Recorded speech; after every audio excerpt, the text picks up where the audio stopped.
The first time I saw the post, I thought it was a joke. I was scrolling through Reddit late at night, half asleep and half bored, when a trending thread on r/relationships caught my eye. Making my fiancé take a polygraph before the wedding. If he loves me, he'll understand red heart. First I laughed. It sounded ridiculous. Until I saw her username. The same username my fiancée, Ella, used for everything, from her Pinterest boards to her wedding planning apps.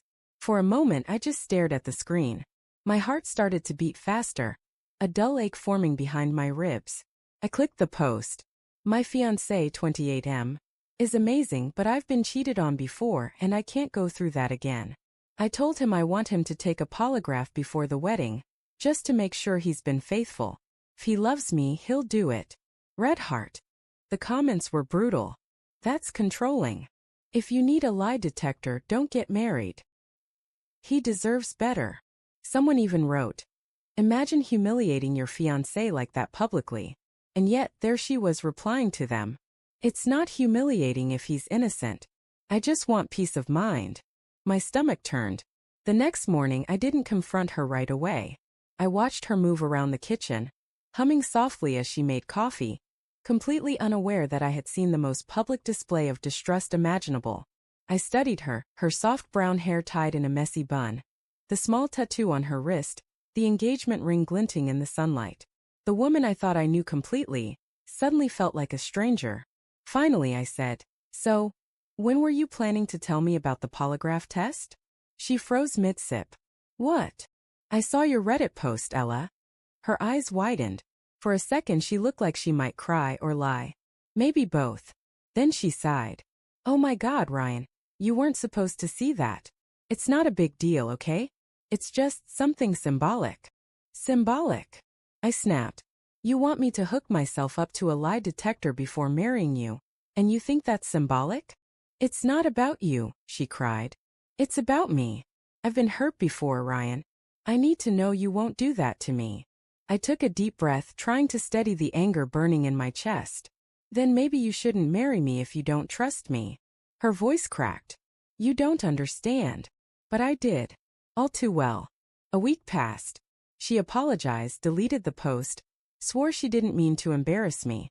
I wanted to believe her, wanted to think it was just a moment of fear, not cruelty. But something inside me broke that day. I started noticing things, her late-night messages, her phone flipped face down, the way she'd leave the room to take certain calls. Then one night I saw another Reddit post from her. Same username. Update. I found out my fiancé lied. Thank God for the polygraph idea. The comments exploded. Leave him. He doesn't deserve your trust. But the thing was, I hadn't taken any test. That meant she'd lied. I felt something inside me freeze. I checked her messages while she slept, hands trembling. And there it was, a string of texts with a man named D. D. Can't believe you're still going through with the wedding. Ella. I have to. I can't just back out now. D. He doesn't know, does he? Ella. No. And he never will. The next morning I confronted her again. This time there were no gentle words. Who's D? Her face drained of color. Ryan, I can explain. No. You can't. She broke down, sobbing. It was a mistake. I just needed to feel wanted, okay? You were so distant when I planned the wedding. It just happened. I felt my throat tighten, my vision blur. And the polygraph? Was that your way of deflecting? Making me the untrustworthy one so you could live with what you did? She couldn't even look at me. We didn't get married. The venue kept the deposit. The invitations went out unread. Her dress stayed in a box at her mother's. Sometimes I think about her, about how someone who claimed to love me could destroy my trust before we even said I do. But mostly I think about that night, staring at her glowing Reddit post, realizing I was nothing more than content in someone else's story. And the worst part? She was right about one thing. I did take a test, just not the one she planned.